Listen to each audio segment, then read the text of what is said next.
किसी जंगल में एक रानी नाम की चिड़िया रहती थी जो बहुत मेहनती थी। हर समय किसी न किसी काम में लगी रहती थी। उसके पड़ोस में ही एक कालू नाम का कौवा रहता था जो बहुत ही आलसी था। हर समय कोई न कोई दाव पेच लगाते रहता था। जंगल में बारिश न होने के कारण दाने की बहुत ज्यादा कमी हो गई थी। फिर एक दिन रानी को ख्याल आया क्यों ना जंगल के एक खाली हिस्से पर गेहूं बोई जाए, जिसमें मेहनत तो होगी ही लेकिन खाने को दाना आसानी से मिल जाएगा।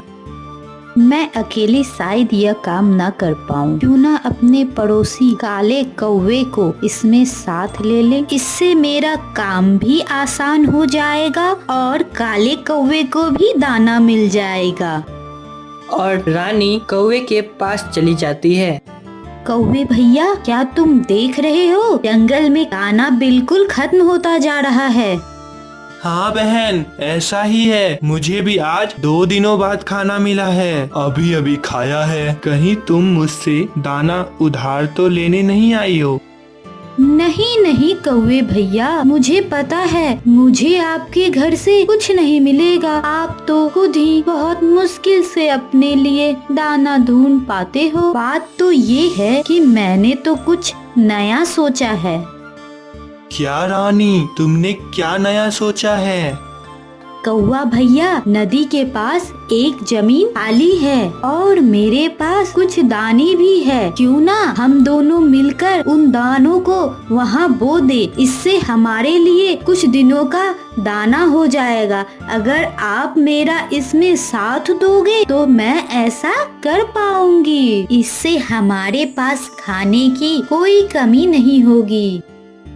बात तो तुम्हारी सही है, और जो फसल होगी वो हम आधी आधी बांट लेंगे। ठीक है कौवा भैया, चलो आज हम जाकर जमीन को नरम करते हैं, क्योंकि बीज तो नरम जमीन में ही उगती है। ऐसे अचानक से तुम मुझे बता रही हो? काम तो हम मिल बांट कर करेंगे, लेकिन आज तुम ऐसा करो रानी कि आज तुम जमीन को नरम कर आओ। बाकी का काम मैं तुम्हारे साथ पूरा पूरा कर दूंगा। अगर तुम्हें कुछ काम है कौवे भैया तो कोई बात नहीं, मैं आज अकेले ही जमीन नरम कर लेती हूँ। लेकिन कल तुम्हें जरूर ही आना होगा, क्योंकि कल हमें बीज बोना है। पक्का पक्का, कल मैं तुम्हारे साथ जाकर सारे ही बीज बो दूंगा। और फिर चिड़िया अकेले ही जमीन नर्म करने चली जाती है।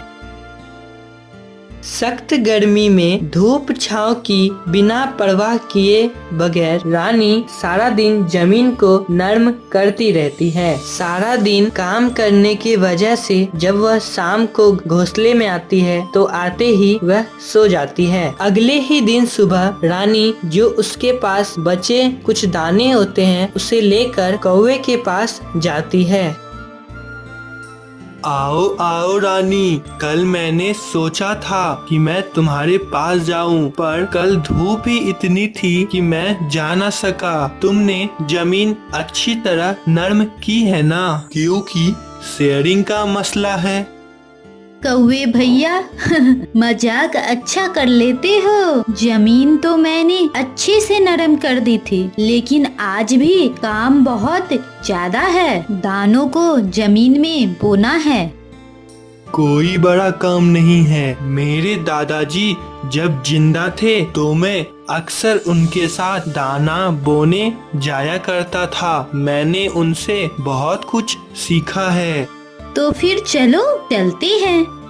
लेकिन कौवा जैसे ही उड़ने की सोचता है उसकी एक नजर ऊपर सूरज पर पड़ती है जो सुबह सवेरे ही आग बरसा रहा था, और उसकी नीयत आज फिर खराब हो जाती है। रानी तुम चलो, मैं तुम्हारे पीछे ही हूँ और काव काव करता आता हूँ। और रानी चिड़िया फिर से अकेली ही चली जाती है। नदी के पास जाकर वह दाना बोना शुरू कर देती है। वह एक एक दाना अपनी चोंच में लेती, फिर जमीन में डालती और फिर उसे नर्म मिट्टी से ढक देती और वह मुड़ मुड़ कर कौवे के आने के दिशा में बार बार देख रही थी और उसका इंतजार कर रही थी। इसी तरह शाम हो गया लेकिन कौवा नहीं आया। इस तरह रानी चिड़िया ने सारे ही दाने बो दिए, कौवा न आया। रानी थक हार कर वापस अपने घोंसले में चली जाती है। फिर कौवा शाम में रानी चिड़िया के घोंसले पर आता है।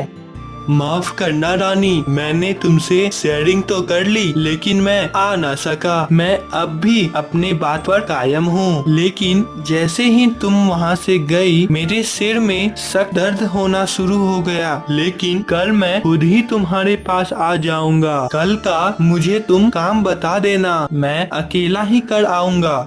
ठीक है कौवे भैया, मैंने तुम्हारी बात मान ली। होगा तुम्हारे सिर में दर्द, नहीं तो तुम ऐसी बातें क्यों कहोगे। लेकिन मैं आज बहुत थक गई हूँ, इसलिए मुझे आराम करना है। और चिड़िया अपने घोंसले में चली जाती है। अगले रोज सूरज कुछ ज्यादा ही सवेरे निकल आता है अपनी आग बरसाने के लिए, लेकिन चिड़िया कोई परवाह नहीं करती है। वह जैसे ही जाने लगती है वहाँ कौवा आ जाता है और कहता है, तुम भी कहोगी कैसा पार्टनर है मेरा, रोज बहाना बना लेता है। देखो आज मैं खुद ही आ गया। लेकिन रानी ये बात सच है, मैंने कभी ये काम वाम नहीं किया है। तभी पक्षियाँ हंसेंगे मुझ पर। मैं तुम्हारे साथ सच में नहीं आ सकता। तुम चलो, मैं दूसरी तरफ से आता हूँ काव काव करता हुआ, ताकि मुझे कोई देख ना ले। ठीक है कौवे भैये, मैं किसी की बात पर और नियत पर शक नहीं करती, लेकिन आज तुम जरूर आ जाना, क्योंकि आज दानों को पानी देना है। हाँ हाँ क्यों नहीं, आखिर मुझे भी तो फिक्र है हमारी फसल की। इसके बाद रानी चिड़िया अपने फसलों के पास चली जाती है। वह अपने चोंच में पानी लेती और जहाँ जहाँ दाने डाले थे वहाँ पानी डालती और मिट्टी को गीला करती, ताकि जमीन नर्म हो जाए और बीज से पौधा निकल आए। आज फिर वह काम करते करते कौवे की राह देखती, लेकिन कौवा फिर से न आया। शाम हो गई और चिड़िया फिर से थक हार कर अपने घोंसले में चली जाती है। इस बार कौवा रानी चिड़िया के घर पर बैठकर उसका इंतजार कर रहा था। आ गई रानी चिड़िया, अब तुम ये ना कहना कि मैं झूठा हूँ। जैसे ही मैं दूसरे रास्ते से आ रहा था, मेरे मामा मेरे ही घर की तरफ आ रहे थे। मैंने देखा तो सोचा कि काम तो जिंदगी भर ही करता रहूंगा, लेकिन आज मेरी माँ का भाई आया है, क्यों न आज इनकी ही खातिरदारी की जाए और सेवा की जाए। और मैं वापस चला आया। हाँ ऐसा ही हुआ होगा, मैं किसी पर शक नहीं करती, लेकिन ठीक है कल जरूर आना, क्योंकि कल बीजों से पौधे निकल आएंगे और उन पौधों के साथ कल कुछ गैर जिम्मेदार पौधे भी निकल आएंगे। हमें उन गैर जिम्मेदार पौधों को निकालना होगा। पक्का पक्का, मैं भी इधर बोर ही होता रहता हूँ। कल तो मैं जरूर ही आऊँगा। कल जाने से पहले तुम खुद ही मुझे आवाज दे देना। इसके बाद चिड़िया अपने घोंसले में सोने चली जाती है। अगली सुबह रानी चिड़िया कौवे के पास जाती है। चलो फिर कौवे भाई चले। मैं तुम्हारा ही इंतजार कर रहा था रानी। मेरे दादाजी के कुछ पुराने औजार हैं मेरे पास, जिनसे गैर जिम्मेदार पौधे आसानी से निकाले जा सकते हैं। लेकिन एक मसला है, वह बहुत ही पुराने हो चुके हैं। इस वजह से उसमें काफी जंग लग चुकी है। मैं इसकी सफाई करने वाला हूँ। तुम चलो, मैं इसकी सफाई कर तुरंत ही आता हूँ। तुम चलो, मैं काव काव करता आता हूँ। और रानी चिड़िया चली जाती है। रानी चिड़िया आज भी धूप और पानी की बगैर परवाह किए काम करते रहती है, लेकिन कौवा नहीं आता है। शाम तक वह सारे गैर जिम्मेदार पौधों को निकाल फेंकती है और काम पूरा होते ही वह अपने घर की तरफ चल पड़ती है। वह कौवे की घर की तरफ जाती है।